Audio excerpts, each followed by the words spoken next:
Good morning, gardening friends. Today is March 23rd, and if you can see the clock from here, it's about 10 minutes after 10. I overslept this morning, which means I'm getting better because normally I'd get up to take my normal 9 o'clock pill. Front porch is still looking good. I have elevated the fuchsia to a place where it can be admired. The nun's orchid is finished blooming. I will cut these stalks down eventually and divvy up the pot into smaller pots to make it easier to cart around. You can plant them, nun's orchids that is, out in the yard in a zone 9A. However, it needs to be a protected location because if hit by frost, they'll be killed back to the ground. They will come back. However, being killed back to the ground means no flower stalks for the year. So it needs basically a whole year to send out the flower stalks.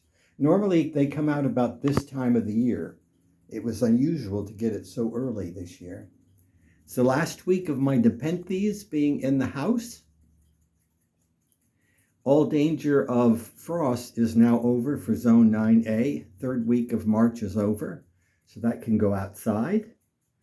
And I'm probably going to repot a couple of pothos that I have.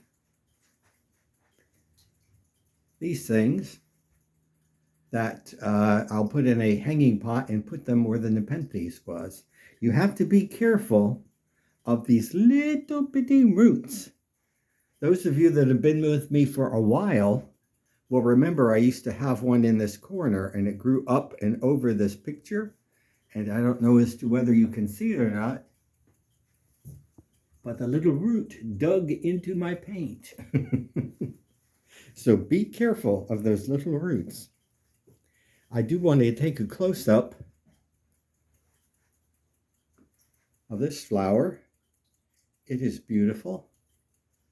And I just can't remember, Apicea. I was going to say I couldn't remember the name of this. I said last week I was going to turn it around. And then when I saw the flower buds coming, I figured, no, don't mess with something that's going to bloom. Let it bloom first. So it's a beautiful little plant. I believe it's related to African violets. I'm not sure of that. I just believe it is. I do like the look of these fuchsias.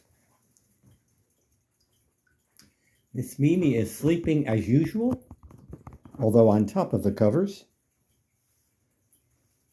Let's go outside.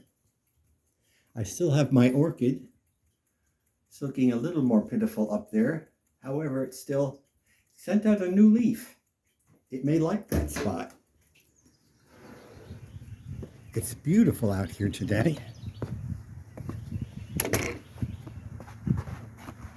These pansies do look good in the sun. I also am redoing my pots. I top dressed these agaves. I didn't do it last year and they had sunken in about 2 to 3 inches at the top of the pots. So I went ahead and topped it off with a good quality potting soil. I am going to fertilize today. We're due for rain tomorrow and I believe it's an 80% chance for Mobile. And I bought a bunch of fertilizer. I got some more Espoma fertilizer. I got a lot of hollytone because you use that for gardenias and camellias and azaleas. This amaryllis is fixing to bloom. That's the bloom that came from within the house. I didn't realize when I potted it up out here, potted it in the ground, that it had another blossom there. However, as you can see, another bud there, another bud there from last year. They do eventually peter out. They get smaller and smaller. However, if I keep buying 4 to 6 new ones every winter, you don't really notice it because they keep being replenished. Of course, there's another one. I don't see any other buds right now. I did trim this batch of gardenias in the front. haven't fertilized them yet.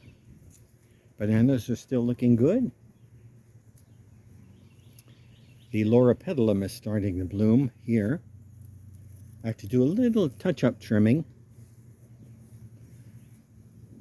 I went ahead and weeded over here, cleaned up underneath this fig, and I moved the wandering dudes that I took out of the little circular bed back in there and put them here. I did take a close-up look at this, and it does have green sprouts along the stalk. I don't see any up here yet. It had a lot of green sprouts and they got nipped by that last cold snap we had. So I am remaining hopeful that the rest of the tree will come back.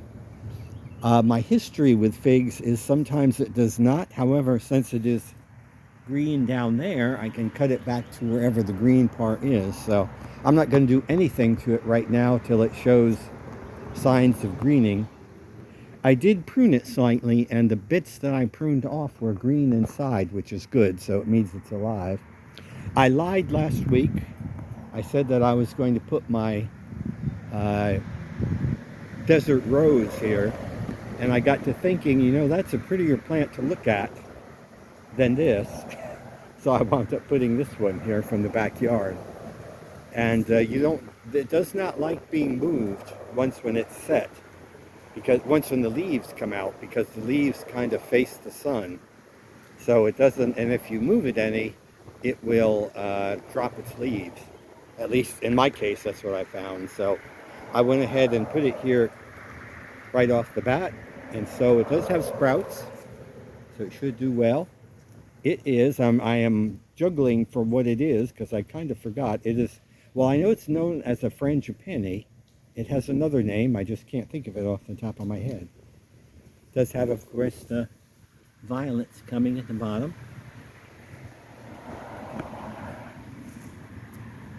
Here, I put my impatiens that I bought last week. I divided up some of this iris and put it over here where there was a spot missing. Unfortunately, you're catching the tail end of the blossom. It was beautiful all week. There are others that are coming, so the next one I'll take a better picture of. I believe it's Fluffy Ruffles. Having said that, a few weeks ago I rambled on about how I brought red irises back with me from New York when I sold up there, and I know I put them there. However, apparently I also put Fluffy Ruffles there because obviously that's the one that came up. My indica azaleas are still doing well.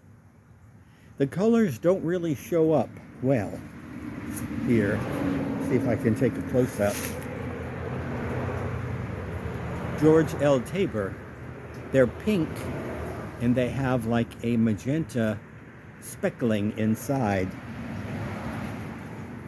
And in some cases, the pink blushes to a lavender, so it looks like it's white, lavender, and the dark pink speckles. It is a beautiful color. It only blooms once a year. I do have to get at the bottom of this loquat. I don't know if you can see all the sprouts coming up. Back in here, all is well. I have had impatiens here before, and they were severely eaten by slugs, so we shall see this year. I did put a lot of the espoma fertilizer down. As I'm working over the beds I'm fertilizing, I did fertilize all the azaleas back here, but I did not do the camellias yet. I bought enough espoma to do the camellias this week.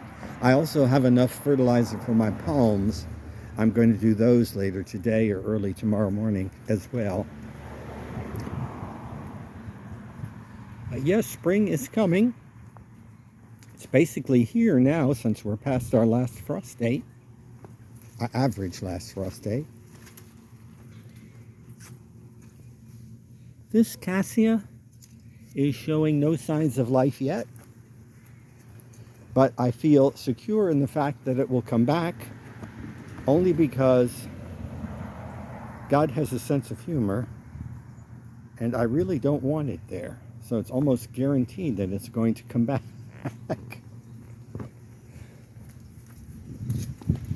Let's go out by the street because it's looking really well this week. Of course, the dianthus are still in bloom. These dianthus look good. They're really the same colors as the George Tabor. They're just a little more obvious. But here you can see the George Tabor is still looking good. A lot more traffic at the street. I did buy these other flowers this last week. I forgot the name of the type of flower that it is. I know it's a verbena, I just forgot the name of it. Well, to be truthful, I never really knew the name of it. I bought it because it was white flushed pink. A few of the last daffodils, double daffodils. I'll take a close-up at the other end because I do like the color of them. Surprisingly enough, this cactus sustained no damage this winter, even though it got down to 23. It is an Opuntia cactus, and hopefully it'll bloom again this year. I think what's helping it, it is probably about 15 to 20 years old. For those of you that have been with me for a long time, I'm sure you're sick of the story, but I planted that there to keep, and if you're one of my neighbors with a dog, this was not directed towards you, but years ago, every dog in the neighborhood used to like to pee on my mailbox. And so I put the cactus there, and within a matter of a month or so, it stopped. But now the cactus has gotten old and woody at the bottom, and so that's probably what's holding everything up. I did bring pieces of this cactus to New York, and it will live in a zone 6 as well as a 9A or above. What it does, though, up north, and deer love it. Deer love to eat. I don't know how they do it, but they love it. In any event, what it does up north is it only grows one pad high. If you get along a piece like this that's multi-stemmed and frost hits it, it will flatten out to the ground and it will grow quite happily along the ground. So I had a cactus up in New York that was basically flat. It was like a 6-foot disc. Takes up a lot of space in the yard, but I eventually got rid of it because it was too hard to weed around. This does have thorns. Each little spot has microscopic thorns, which although you don't see them, if you run your hand over them, you will feel them for the rest of the day until you pick them out. You can see the fruit really well on my cycad. This, of course, is the female cycad. It's doing fine, still doing it again today. Good morning. Yes, every Sunday. Have a good day.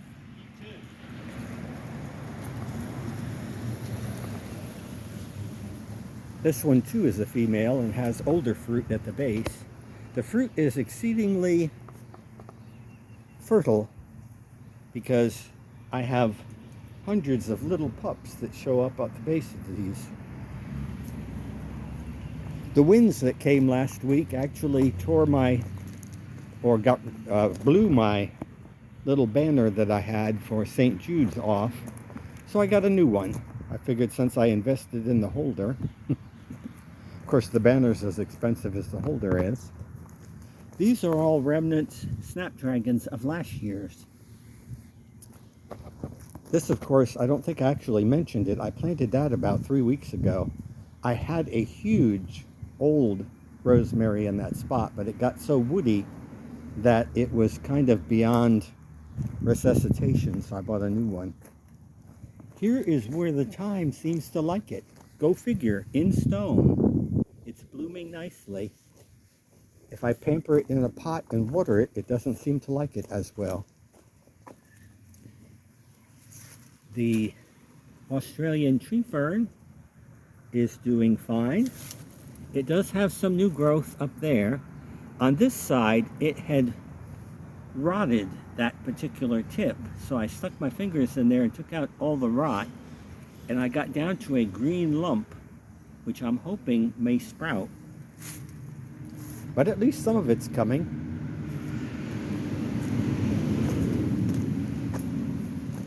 Here are the lilies of the Nile. I don't think I mentioned it. I planted them. They were in the pots in my backyard. Had them for 3 years. They never bloomed in the pot, so I got sick of them and put them in the ground here. I figure at least they'll be greens. And here's where I wound up planting the paper white bulbs that were in the backyard.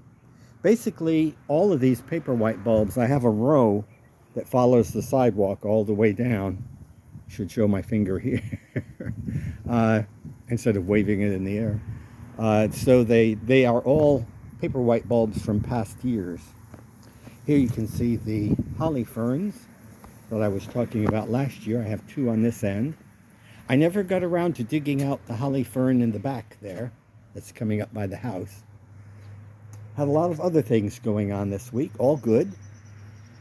My taxes were done, yay! And I'm getting a refund, yay! So that's one less thing to have to do. Pieris japonica is looking pitiful, but that's what it's going to be for the rest of this year. Hopefully it'll get some sprouts there. There's the holly fern that I just put in. Here's where I did most of the work. Oh, I should mention, of course, those are Pride of Mobile azaleas. They too are pretty. They're indica azaleas.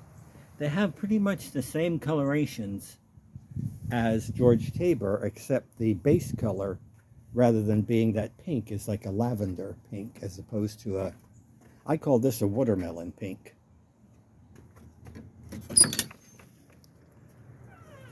This Pieris is still looking good. I don't know if you can see the spider. It likes that spot as well.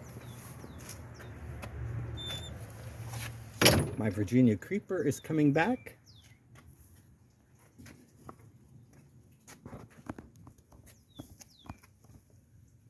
There's my, you can still see the fertilizer on the ground.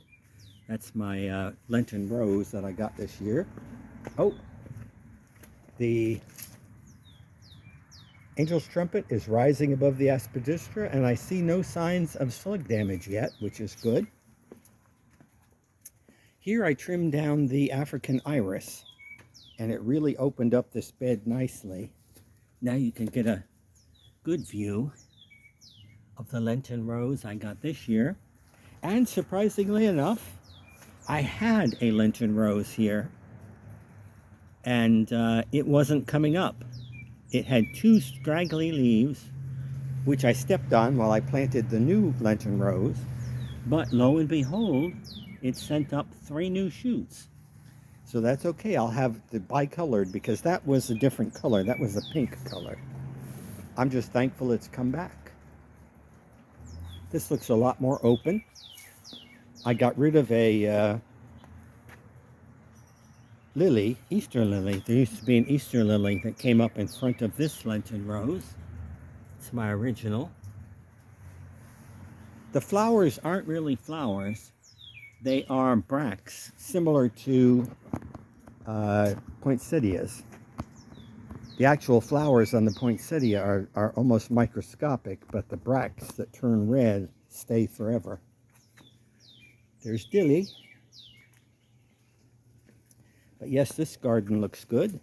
Again, another hellebore, or Lenten rose, filling out nicely. That one is like a purplish color.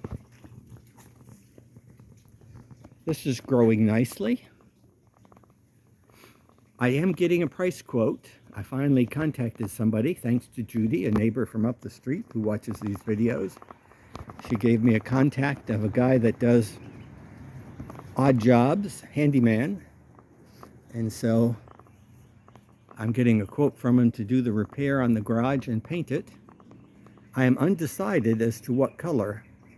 I have narrowed it down to either a cantaloupe orange or a turquoise. There you can see the poinsettia inside the garage, as well as my reflection. Hello. But I look forward to finishing that, at least getting it on someone else's to-do list and off of mine. because in light of my health situation, although I would say I'm about 95% better, I ain't going to be doing any more construction like that anytime soon. Getting too old for that stuff.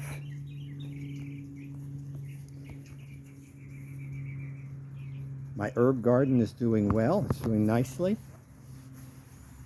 I'm trying to avoid saying doing good.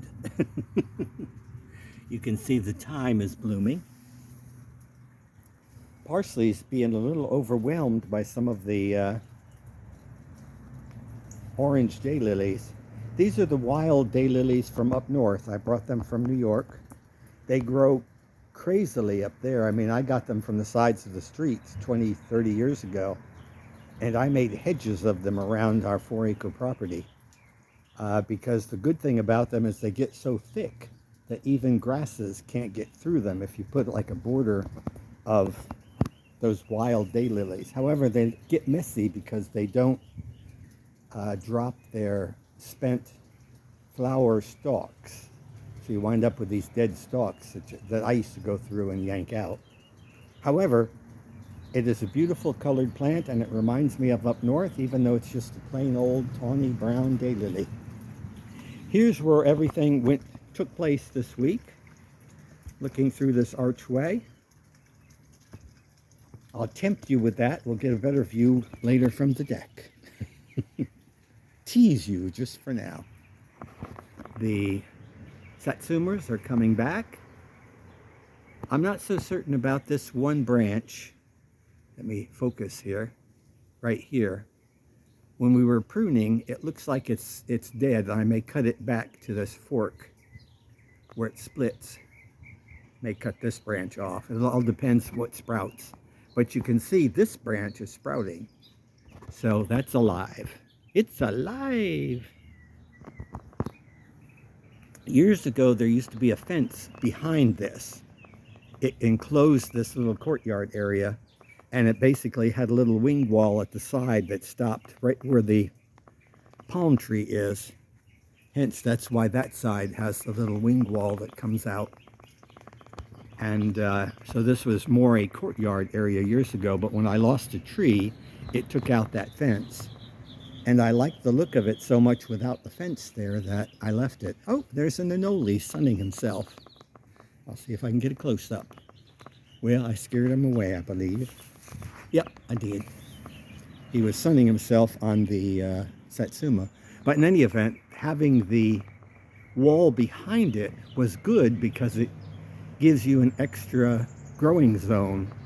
If you plant within, this is an 8-foot wall, if you plant within 8 feet of that wall, you can jump up a growing zone. And so it doesn't have that wall there to protect it anymore. That's why it was kind of hit hard this last winter. Versus that one, not so much. In fact, you can see up on my neighbor's roof on her garage how far that other tree had grown. But it's greening out nicely. Again, it pays to keep satsumas or fruit trees low, because what's the purpose of having a tall fruit tree? It's kind of like I let these keyfruit pears get away.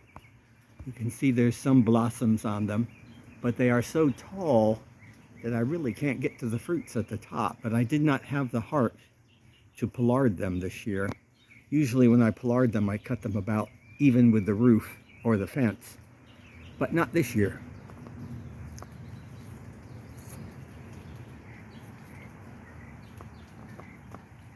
Back in here, ferns are popping up from the leaf litter.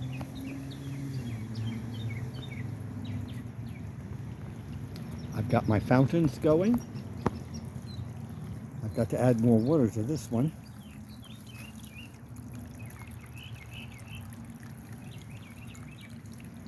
Here's the nice thing about Pieris japonica. If it likes its spot and it gets a little bit of sun, you have the flowers, of course, that are white, and then the new growth comes up with red tips. So you get another type of color off the same plant.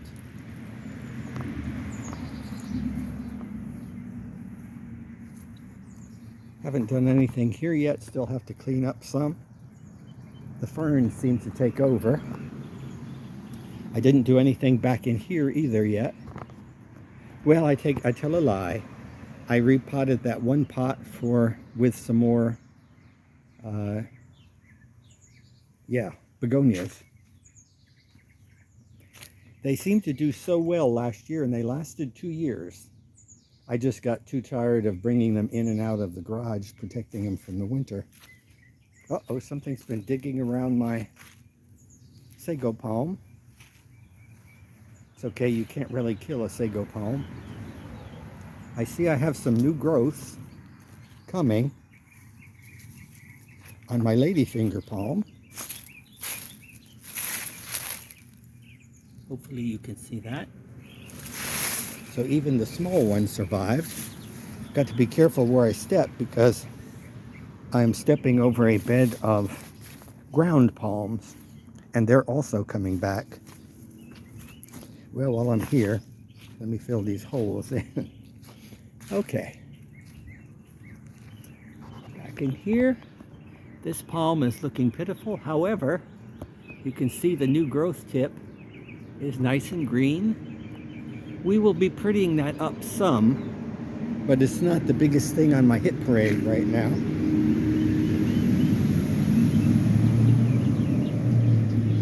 You can see the vincas are starting to bloom.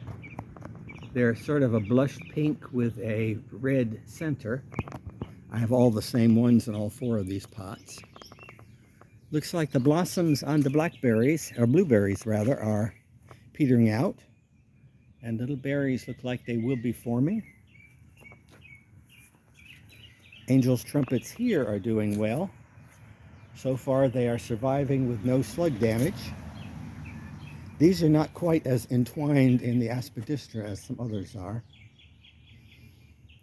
I really need to get in here and get rid of some of that oxalis.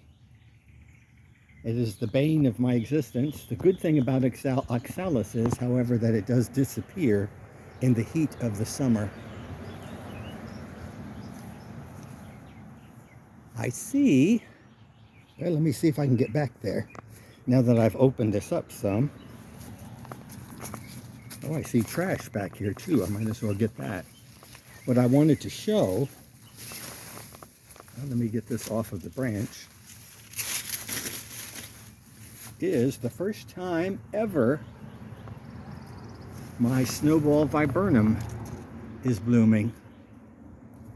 It hasn't bloomed since I planted it many, many years ago. Y'all may remember I cut that back severely. I cut it back by about half. So it appears to be doing well. It does have a scent, which is quite nice. Get this piece of paper out of there. Oh, there's Pickle disguising herself in the ground. Here's a close-up of the cassia. This one never defoliated, even in the 23-degree weather that we had. I guess because it's a protected area. It's on the southern exposure of the fence. And of course this one never defoliated either, which is unusual. The one in the front yard has of course lost all its leaves. I did replant these 2 pots with lavender. I did like having lavender in them, and it died last year when I got sick and couldn't water them. And it took me until this year to find more lavender, the type that does grow here. One thing you'll notice in my palms, they are starting to send up inflorescences. There's one really spectacular one I'll show you from the deck. Here, oh, I do see some branches sprouting at the top. So it looks like there may be some life up there yet on my Ozark plum. And there's I don't know if you can see him, there's a bumblebee warming himself back there on the fence. It's one of those solitary bees. Back in here, all is well. Angel's trumpet is still coming up nicely. Looks like I lost some of this knockout rose, the yellow rose. My ace in the hole is the one I got last year from Walmart, which I paid way too much for. Actually came with 2 roses in the pot. So I have a little rose on standby over there. I may dig it up and plant it over there where that rose is. My strawberries that I replanted are doing well. I had a few that were blooming, but you can see I've actually got some strawberries.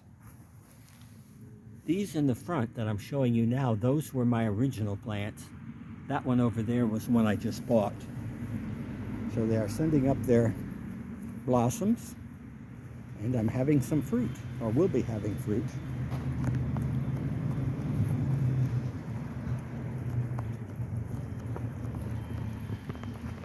The deck looks nice from this angle.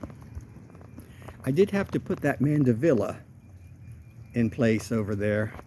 Since we got rid of the boxwood hedge, you can see that lattice work way too much under the deck, and I don't like the look of it, so I put the mandevilla there.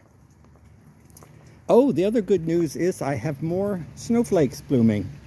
This clump that I have been bemoaning the fact that has not bloomed, this big clump, is now blooming. It's not spectacular, however, it is still beautiful. I've been pampering that now for 7 to 10 years. Sometimes it takes a while. Good things you have to wait for. Here you can see my radishes. I took the covers off, pulled up a couple of radishes in this bare spot, but they're doing fine in the pot. I did go ahead and repot my golden chalice vine, and I took the one that was extra and stuck it all 4 together. Now there were 3 in one pot and 1 in another, and it's such a pain to bring them in and out in the winter, so I planted all 3, both of them, basically 4 in one pot. They're going to lose all their leaves, and they're going to go dormant early in the spring, or this time of the year, and then they'll get a flush of new leaves and they'll bloom in the fall. Of course, my cardboard palm is still doing well. Here is where the nepenthes will hang shortly.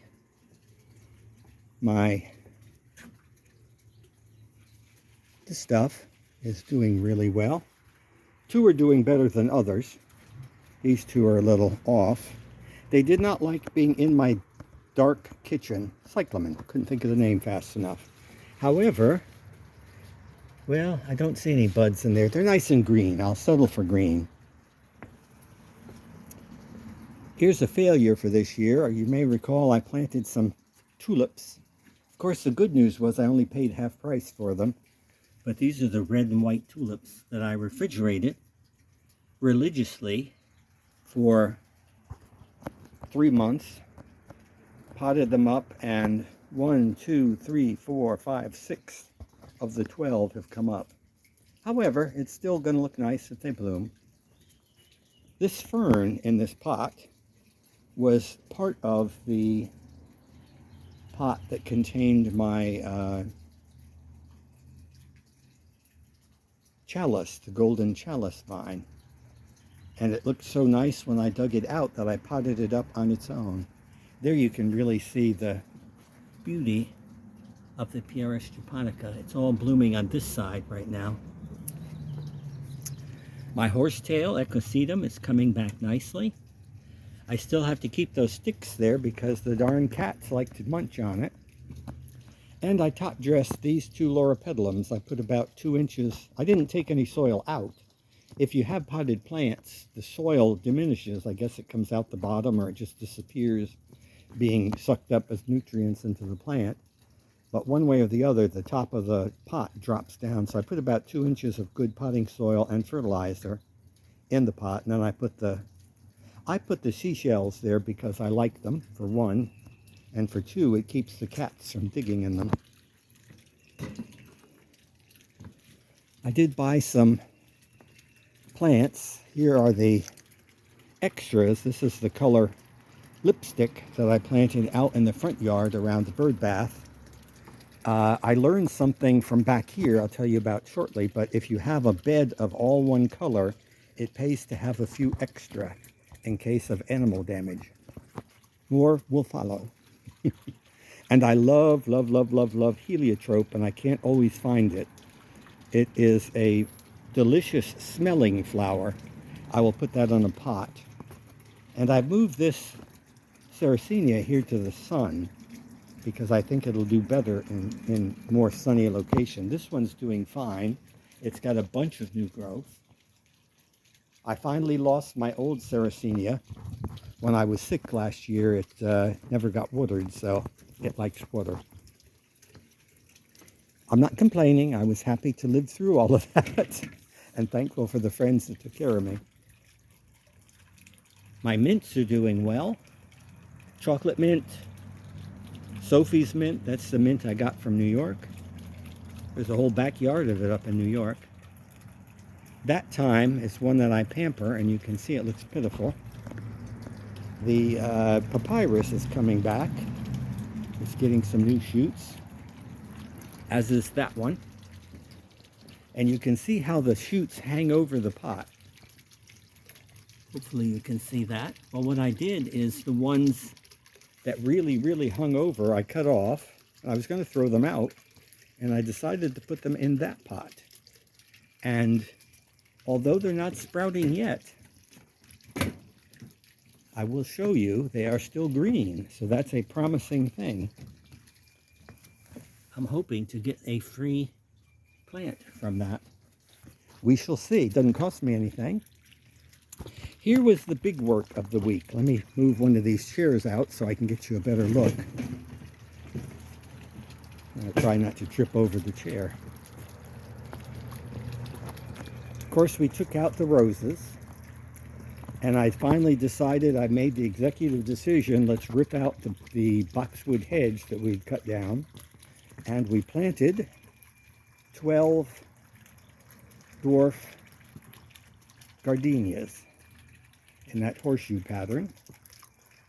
And I liked the idea of the vinca so much that I got the same vinca that's in pots on the fence and planted them here as bedding. That particular one, the day after I planted it, apparently I have wild animals that drink from that pot. Well, they were rutting around and dug one of them out, and looks like they took a bite out of it. However, vinca is animal resistant. So having taken a bite, hopefully they won't ever touch it again. They didn't destroy it, they just yanked it up off the ground and sniffed around in the ground. So what I have to do is buy more of this, but unfortunately there's no more to buy. So we'll see what happens. I like to keep a few in spare in a pot somewhere. The other thing I did is I moved some of these ferns around. That area was blank back there because it was covered up by a 3-foot, it was originally a taller hedge. That boxwood hedge has been there for 30 some years. So there was nothing growing behind. So I got some of the ferns from elsewhere and moved them around. I have to water today because everything is really, really dry. But there you have it. This was really the work of the week, was getting all this together, buying the plants, getting it here.